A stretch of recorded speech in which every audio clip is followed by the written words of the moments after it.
যৌথভাবে দেশকে অকার্যকর, দেশকে বিপর্যস্ত, স্তব্ধ করতে, নাগরিক অধিকার, মৌলিক অধিকার সবকিছু খর্ব করতে যে সর্বগ্রাসী আয়োজন করেছে। আমরা বিস্মিত হই।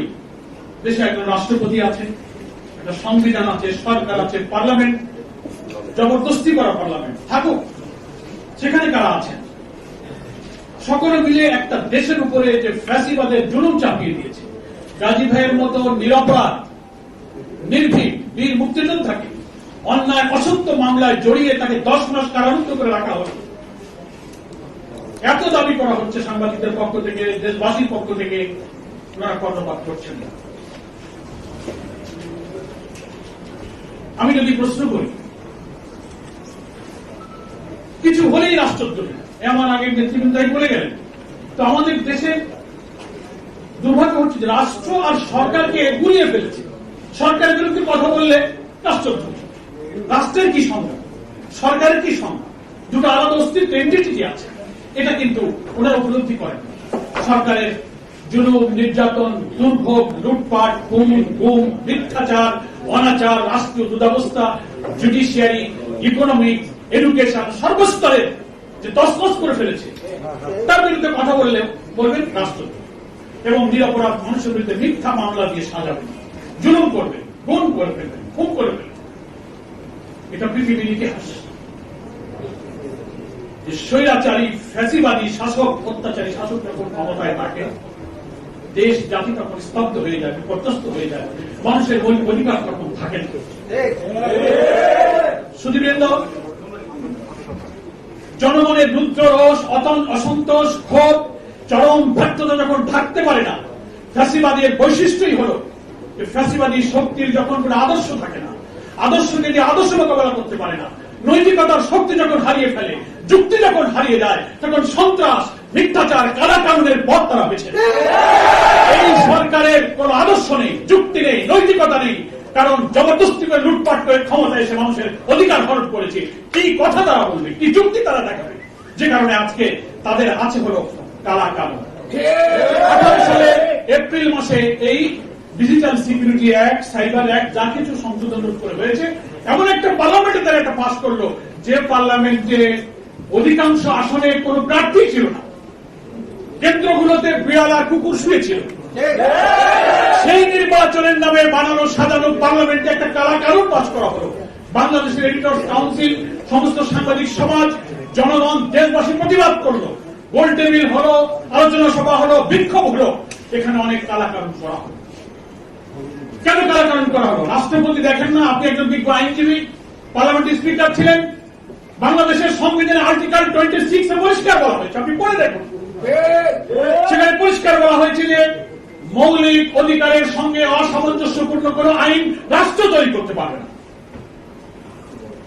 আর্টিকেল 37, 38, 39 সেখানে সমাবেশ, সংগঠন, চিন্তাবাদ স্বাধীনতা মৌলিক অধিকারের মধ্যে অন্তর্ভুক্ত করা হয়েছে। আজকে সমাবেশ, কথা, চিন্তা, বক্তব্য, লেখনী দিলে আপনি রাষ্ট্রদ্রোহিতা বলবেন। এবং সেখানে বলা হয়েছে সংবিধানের আর্টিকেল 26 এ যে মানুষের মৌলিক অধিকারের সাথে সামঞ্জস্যপূর্ণ নয় এমন কোন আইন যদি কোথাও থাকে, সেটা বাতিল বলে গণ্য হবে।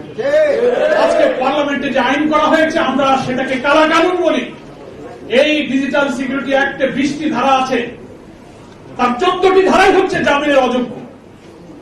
পুলিশকে ক্ষমতা দেওয়া হয়েছে যাকে ইচ্ছা পুলিশ গ্রেফতার করতে পারে। পুলিশ যদি মনে করে যে এই লোক অপরাধ ঘটাইতে পারে, পুলিশ তো ছাত্রলীগের ক্যাডার হয়ে গেছে এখন বেশিরভাগ। উনি যদি মনে করেন লোকটা বিএনপি, জামাত, বিরোধী দল, অপোজিশন, তো উনি তো ভাবতেই পারেন যে মির্জা ফখরুল সাহেব প্রেস ক্লাবে আসছেন, যাচ্ছেন, উনি বোধহয় সামনে গিয়ে একটা আক্রমণ করতে পারেন গাড়ির উপরে। তো উনি মনে মনে ভাবলেন ওনার বিরুদ্ধে মামলা দিয়ে দেবেন। এই ডিজিটাল সিকিউরিটি অ্যাক্ট পুলিশকে সেই এখতিয়ার অধিকার দিয়েছে। সেদিন আমি মনে করি রুহুল আমিন গাজীকে যে রাষ্ট্রদ্রোহী তার মামলা দেওয়া হয়েছে, এই আইন হচ্ছে কালা কানুন, এই আইন বাতিল করতে হবে। একটি দেশের আদালতে মৌলিক অধিকার হচ্ছে তার জামিন পাওয়ার অধিকার, অথচ তাকে জামিন দেওয়া হচ্ছে না। একটু আগে আমার বক্তারা বলেছেন, আমাদের কবি লাল টুপির শিকদার ভাই বলেছেন, মাদক, চোর, খুনি, গুন্ডারা বুক ফুলিয়ে ঘুরে বেড়াবে, আর নিরপরাধ সৎ মানুষগুলো তারা কারাবন্দী থাকবে। এটাই হচ্ছে বাংলাদেশের আজকে বাস্তব চিত্র। আমরা পরিষ্কার বলতে চাই, যুক্তিহীন, আদর্শহীন, নৈতিকতাহীন এই সরকারের পায়ের নিচে আসলে আলটিমেটলি কোনো মাটি নেই। সেজন্য প্রজাতন্ত্রের কর্মচারী, পুলিশ, র্যাব, যারা জনগণের খাজনা ট্যাক্সের পয়সায় লালিত পালিত হয়ে পাবলিককে সার্ভ করার জন্য যাদেরকে চাকরি দেওয়া হয়েছে, ওখানে তো আওয়ামী লীগের লোকদের পকেটের পয়সা দিয়ে বেতন দেওয়া হয় না, আমার খাজনা ট্যাক্সের পয়সায় পুলিশ র্যাবের বেতন হয়। তাদের রাইফেল বন্দুক গুলি আমার খাজনা ট্যাক্সের পয়সায় কেনা। অথচ আজকে বাংলাদেশের রাষ্ট্র ব্যবস্থা, সরকার ব্যবস্থা কি করেছে? তাদের সমস্ত অপকর্মে ব্যবহার করছে। মিথ্যা মামলা দিয়ে দিয়ে পুলিশের চরিত্র নষ্ট করে ফেলা হয়েছে। একদিকে ভোটাধিকার হরণ করে জনগণকে, ভালো লোক নির্বাচনের ক্ষমতাকে স্তব্ধ করে দেওয়া হয়েছে। একটা মানুষ ভালো লোককে ভোট দিতে পারবে না, ভালো মন্দ থাকুক, কোন লোকের ভোটাধিকারই তো নেই। তারপর যদি ভোট হয় আগের রাত্রে বাক্স ভর্তি করে ফেলবে। অর্থ গুলি পুলিশ ওসিদেরকে কাজে লাগিয়ে তার ভোটাধিকার হরণ করবে। ফলে একটি জাতির সবচেয়ে বড় সর্বনাশ হলো সেই দেশের নাগরিককে যখন সৎ নেতৃত্ব নির্বাচনের ক্ষমতাকে হরণ করা হয়, সেই জাতির সামনে আর কোনো ভবিষ্যৎ থাকে না। এই সরকার সেই সর্বনাশটা করেছে। জাতিকে যোগ্য নেতা নির্বাচনের অধিকার থেকে সর্ব করা হয়েছে। আর পুলিশ, র্যাব, প্রশাসনের সমস্ত জায়গায় যাদেরকে বসানো হয়েছে, তাদের সমস্ত অপরাধ, অন্যায় কাজে এই সরকার এবং রাষ্ট্র তাদেরকে কিন্তু কাজে লাগাচ্ছে। কি বলেন, ঠিক কিনা? আমি তো যখন কারাবন্দী ছিলাম, প্রায় 5 বছর জেল কেটেছি, আমার অনেক বড় বড় অফিসারের সাথে কথা হয়েছে। 36 দিন আমি রিমান্ডে ছিলাম। বাংলাদেশের বড় বড় পুলিশ অফিসারের সাথে কথা হয়েছে। আমি প্রশ্ন করেছি, বলুন আপনারা আমার বিরুদ্ধে যে 30টা মামলা আপনারা দিয়েছেন, এরকম বাংলাদেশের হাজার হাজার লক্ষ রাজনৈতিক কর্মীর মামলা দিয়েছেন। এজাহারে বর্ণিত প্রত্যেকটি রাজনৈতিক কর্মীর নামে যে মামলা দিয়েছেন, এজাহারের প্রত্যেকটি লাইন হচ্ছে মিথ্যা। পুলিশ বাদী হয়ে এই মামলা যে আপনাদের কি করালো, আপনাদের বিবেক নাই? আমি কারাগারে আমার নামে মামলা দেওয়া হলো যে আমি সাজান করে বোমা মেরেছি। আমি কোর্টে এসে বললাম আমি এই মামলা থেকে অব্যাহতি চাই। আমি খুলনা জেল গেট থেকে আমার জামিন হয়েছে প্রথম 10 সালে, বেরোচ্ছি জেল গেট থেকে ডিবি এসে আমাকে নিয়ে গেল। তারপর দিন শুনি যে একটা মামলা হয়েছে যে আমি নাকি জেল গেট থেকে বেরিয়ে রিক্সা ভেঙেছি। পুলিশ উপরে হামলা করেছি, 2 দিন দেরি হয়েছে মামলাটা দায়ের করতে।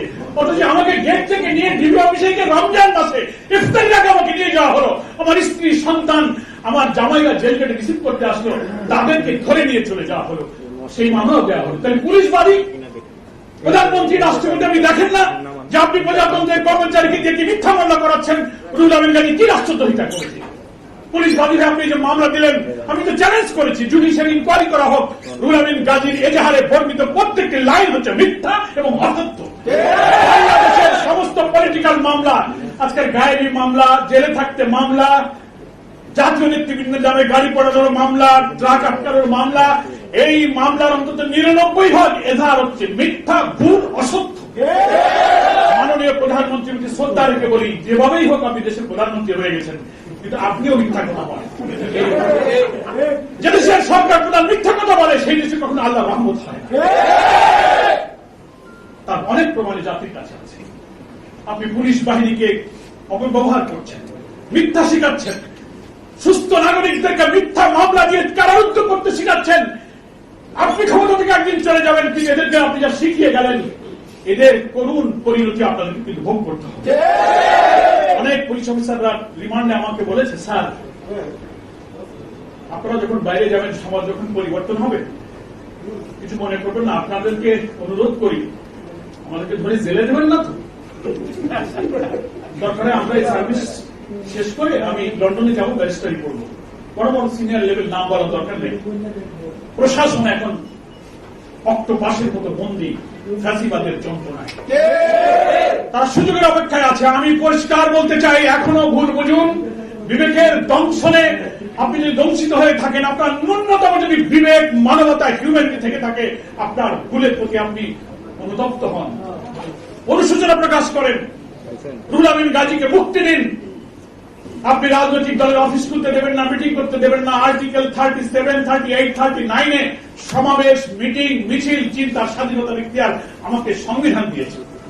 রাষ্ট্রপতি, আপনি সেই সংবিধান জানেন। কোন অধিকারে আপনি রাজনৈতিক দলকে মিটিং করতে দেন না, অফিস খুলতে দেন না? সভা সমাবেশ করে গ্রেফতার করেন, এক লাইন লিখলে একটা নিউজ এডিটর, একজন রিপোর্টার একটা সরকার বিরুদ্ধে কথা গেলে সেটাকে বলবেন রাষ্ট্রদ্রোহিতা। সরকারের বিরোধিতা রাষ্ট্রদ্রোহিতার ব্যাখ্যা কি? এদেশে জুডিশিয়ারি আছে, আপনারা ব্যাখ্যা দিন। রাষ্ট্র কি তাও আমরা জানি, সরকার কি তাও আমরা জানি। সেজন্য আমি আমার বক্তব্য দীর্ঘ করতে চাই না। আজকে করোনায় যেমন বাংলাদেশটা বিপর্যস্ত, তেমনি ফ্যাসিবাদের জ্বরে বাংলাদেশের নাগরিকদের জীবন কিন্তু আজকে স্তব্ধ, বিপর্যস্ত হয়ে গেছে। আমাদের মৌলিক অধিকার নাই, ভোটাধিকার নাই। আমরা পরিষ্কার ভাবে বলতে চাই, নিরীহ নিরপরাধ মানুষকে শুধু ক্ষমতায় থাকার কারণে আইন ভঙ্গ করে, সংবিধান ভঙ্গ করে, মৌলিক অধিকারকে হরণ করে যে কষ্ট দিচ্ছেন, এর চূড়ান্ত দুর্ভাগ্যের জন্য আপনি অপেক্ষা করুন, সে দিন আপনার সামনে আসবে। আপনি আজকে মৌলানা সাইদির মতো নিরপরাধ মানুষ, বেগম জিয়ার মতো দেশ নেত্রীকে মিথ্যা মামলাকে অবরুদ্ধ করে রাখবেন? কোন আইনে দিয়েছেন? তাদের বিরুদ্ধে যে অভিযোগগুলো করেছেন প্রত্যেকটি আইন হচ্ছে মিথ্যা। যাদেরকে যে মামলা করিয়েছেন রাষ্ট্র এবং সরকার, তাদেরকে খারাপ পথ আপনি শিখিয়েছেন।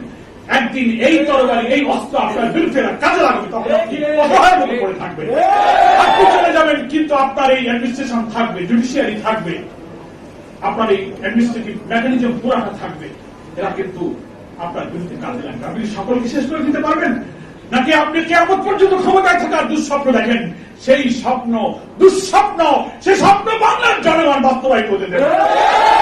চুলের একটা সীমা আছে, আমরা সেই পর্যন্ত অপেক্ষা করছি, ধৈর্য ধারণ করছি। আপনি বাংলাদেশের রাজনৈতিক দলের মৌলিক অধিকার হরণ করেছেন, সে অধিকার ফেরত দিন, সভা সমাবেশের অধিকার দিন। আপনি জামাত ইসলামের অফিসগুলো বন্ধ করে দিয়েছেন। বিএনপি জামাত সহ বিরোধী দলে যারা আমরা রাজনীতি করি, তাদের রাজপথে করে মিটিং করতে দেবেন না, পারমিশন লাগে। আর ছাত্রলীগ যুবলীগ ঘন্টায় ঘন্টায় রাজপথে মিটিং করে, তার কোনো পারমিশন লাগে। আমরা যদি প্রশ্ন করি, এত মিটিং এত সমাবেশ করে কোন জায়গা থেকে পারমিশন পান? আর আমরা 10 জন যদি আমরা ড্রয়িং রুমে বসে কথা বলি, বলে আপনার নাশকতার পরিকল্পনা করছি। আজব কথা। রিমান্ডে আমাদেরকে বলা হলো, আমাদের আমিন জনাব মুকুল আহমদ সাহেব, উনি মৃত্যুবরণ করেছেন রাহিমাহুল্লাহ। কত সজ্জন তার চেহারা। বাংলাদেশের একটা রাজনৈতিক দলের প্রধান, বাংলাদেশের রাজধানীতে তার কোন বাড়ি নেই, একটা বাসা নেই, তার কোন ব্যাংক অ্যাকাউন্ট নেই, তার কোন ট্যাক্স ফাইল নেই। রিমান্ডে চিকিৎসা করেছে, অ্যাকাউন্ট নাম্বার বলেন, ব্যাংকের অ্যাকাউন্ট হলে আমার কোনো অ্যাকাউন্ট নেই, ট্যাক্স ফাইল নেই। উনি বললেন, আমাকে কেন আপনি ধরে নিয়ে আসছেন? ওনাকে সব আমাকে ধরা হলো।